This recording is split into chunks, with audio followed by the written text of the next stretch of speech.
नमस्कार. आविष्कार कार्यक्रमात आपल्या सगळ्यांचं स्वागत.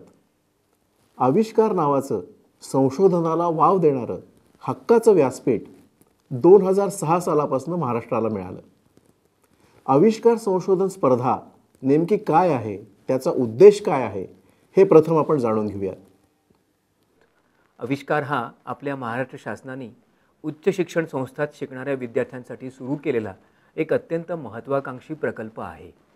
याची पार्श्वभूमी ही नवीन कल्पना आणि त्यांची क्षमता व त्याचा समाजावर होणारा प्रभाव, संशोधन आणि विज्ञानाच्या विविध कल्पनांचा व्यवहारात उपयोग कसा करता येईल या विषयाशी संबंधित आहे. आविष्कारकर्ता ज्या प्रकल्पांची आपल्याला निवड करावयाची आहे, ज्या संकल्पना, जे विचार आपल्याला घ्यावयाचे आहेत, सामान्यपणे त्यांच्या निवडीकरता काही साधे निकष आपल्याला वापरता येतात. समाजाला उपयुक्त असणाऱ्या उत्पादक संकल्पना आणि त्यांचे मूल्यमापन या संबंधीचे प्रकल्प जर आपण घेतलेत तर त्याचा खचितच आविष्कारमध्ये प्राधान्याने विचार केला जातो. ग्राहकांना, समाजातील नागरिकांना, विविध घटकांना उपयुक्त होतील, त्यांच्या समस्या सोडविणाऱ्या रचना किंवा व्यवस्था किंवा प्रणाली कशा प्रकारे विकसित करता येतील अशा युजर फ्रेंडली सिस्टीम डेव्हलपमेंटचा प्रकल्पही आपण विचारात घेऊ शकतो. एखादे नवीन तंत्र ज्यामुळे वस्तूच्या निर्मितीचा, वितरणाचा खर्च कमी होणार आहे, त्याबद्दलचे प्रकल्पही आपण अभ्यासाकरता घेऊ शकतो. उद्योगांच्या, वाणिज्य सेवांच्या आणि इतर संबंधित संस्थांच्या कार्यात अधिक सुधारणा कशी घडवून आणता येईल, त्यांची गुणवत्ता आणि प्रभावक्षमता कशी वाढविता येईल याचाही विचार आपण करू शकतो. ज्या उत्पादनांचा आणि सेवांचा आपण उपभोग घेतो, वापर करतो, त्यांच्या गुणवत्तेत कोणते सुधार घडवून आणता येतील याबद्दलचे प्रकल्पही आपण अभ्यासाला घेऊ शकतो. जेव्हा आपण आपला प्रकल्प निवडतो त्यावेळी काही साधे सोपे नियम आपण लक्षात ठेवले पाहिजेत. सगळ्यात महत्त्वाची गोष्ट म्हणजे आविष्कारमध्ये ज्या प्रकल्पाला काही उपयुक्तता आहे आणि ज्याची उपयोजिता, ॲप्लिकेशन आपल्याला सिद्ध करता येईल असे प्रकल्प आपण सामान्यपणे निवडले पाहिजेत. ज्या प्रकल्पामुळे, ज्या अभ्यासामुळे समाजातील मोठ्या घटकांना किंवा एका विशिष्ट घटकाला अधिक लाभ मिळू शकेल, त्यांच्या समस्या सोडविल्या जाऊ शकतील अशा प्रकल्पांना प्राधान्य दिले जाते. नवीन संकल्पना, विकासाचे नवीन प्रतिमान, संस्थेच्या कार्यपद्धतीत आमूलाग्र बदल घडवून आणणारे नवे प्रकल्प यांचाही विचार आविष्कारमध्ये होतो. मी स्वतः प्रोजेक्ट निवडताना त्यामध्ये त्या प्रोजेक्टची उपयुक्तता याला प्राधान्य दिलं. उदाहरणार्थ, पहिला प्रोजेक्ट जो होता त्याच्यामध्ये नवीन टेक्नॉलॉजीचा व्यवस्थापन शिक्षणामध्ये किती उपयोग होऊ शकतो हे दाखवून दिलं. त्याच्यासाठी एक फिल्म तयार केली, ती विद्यार्थ्यांना दाखवली, त्याचं टेस्टिंग केलं आणि ती विद्यार्थ्यांसमोर मांडली. दुसऱ्या वर्षी एक कॉर्पोरेट एथिक्ससारखा जो विषय आहे, बिझनेस एथिक्ससारखा जो विषय आहे, तो प्रभावीरित्या मुलांना शिकवण्यासाठी शिक्षकांनी काय पद्धतीने शिकवला पाहिजे, कुठली प्रणाली वापरली पाहिजे याच्याविषयी प्रोजेक्ट सादर केला.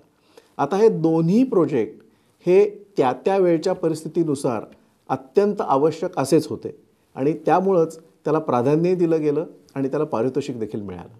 आविष्कार स्पर्धेतले दोन महत्त्वाचे टप्पे म्हणजे पोस्टर राऊंड आणि PPT राऊंड. पोस्टर राऊंडमध्ये स्पर्धकाला त्याच्या विषयासाठी एक 1x1 मीटर इतकं पोस्टर करण्याची संधी दिली जाते आणि त्या पोस्टरमध्ये त्या प्रोजेक्टविषयी त्यांनी एक चांगलं प्रेझेंटेशन तिथं दाखवणं अपेक्षित असतं. कारण जर आपलं प्रेझेंटेशन, पोस्टरवरचं प्रेझेंटेशन परीक्षकाला आवडलं तर आणि तरच तुम्हाला PPT राऊंडमध्ये प्रवेश मिळतो.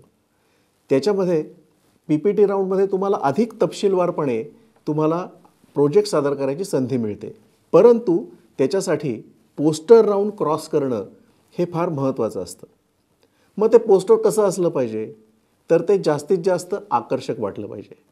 आकर्षक अशा अर्थाने की आपण जो प्रोजेक्ट केलेला आहे, आपण जे संशोधन केलेलं आहे ते ठळकपणे आपल्याला तिथे मांडता आलं पाहिजे.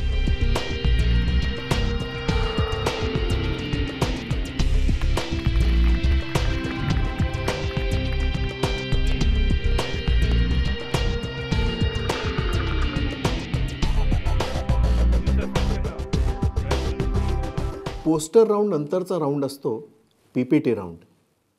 PPT राऊंड म्हणजे स्पर्धकाला त्याच्या प्रोजेक्टविषयी एक पॉवर पॉईंट प्रेझेंटेशन करून ते सादर करण्याची संधी दिली जाते आणि त्या सादरीकरणाला फक्त 5 ते 7 मिनिटाचा अवधी दिलेला असतो.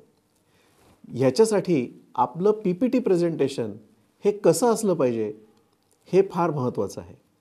सगळ्यात महत्त्वाचं म्हणजे त्या प्रेझेंटेशनमध्ये फापट पसारा नको.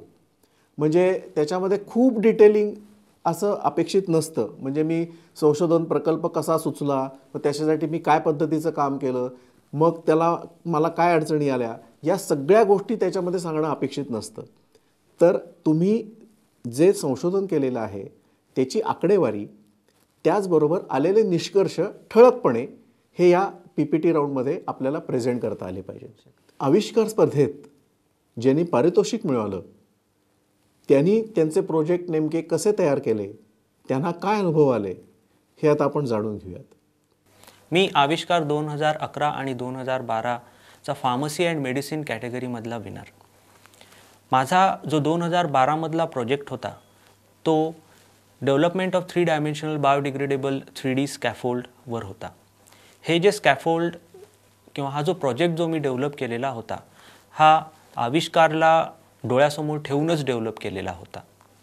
आणि ह्याचं जे टायटल होतं हे एकदम ब्रीफ आणि सेल्फ एक्सप्लेनेटरी होतं.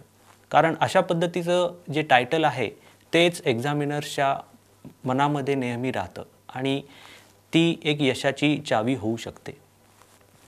सगळ्यात पहिलं काम जे एखादं प्रोजेक्टवर्क सुरू करताना राहतं ते म्हणजे तुमचं प्रॉब्लेम सिलेक्शन. प्रॉब्लेम सिलेक्शन, मी एक फार्मास्युटिकल सायन्सेसचा स्टुडंट असल्यामुळे माझं जे प्रॉब्लेम सिलेक्शन जे होतं ते ब्लड कॅन्सरशी रिलेटेड म्हणजे ल्युकेमियाशी रिलेटेड होतं. आपल्या सगळ्यांनाच माहिती आहे की ल्युकेमियामध्ये सगळ्यात एंडची जी ट्रीटमेंट असते ती बोन मॅरो ट्रान्सप्लांटची ट्रीटमेंट असते. आणि बोन मॅरो ट्रान्सप्लांट जो आहे त्याच्यासाठी लागणारा जो डोनर आहे तो अगदी रेअर असतो.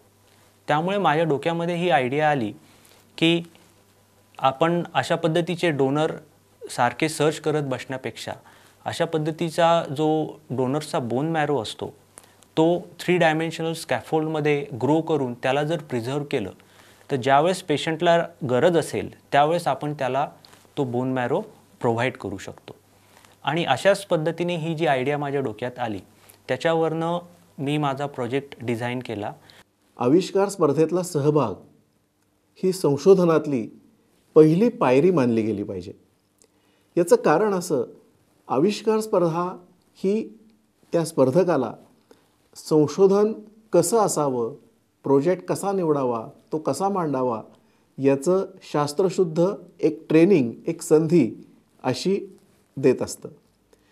त्याच्या पुढं म्हणजे या स्पर्धेत आपल्याला यश मिळालं किंवा नाही मिळालं तरी आविष्कार नंतरसुद्धा अनेक वाटा खुल्या आहेत.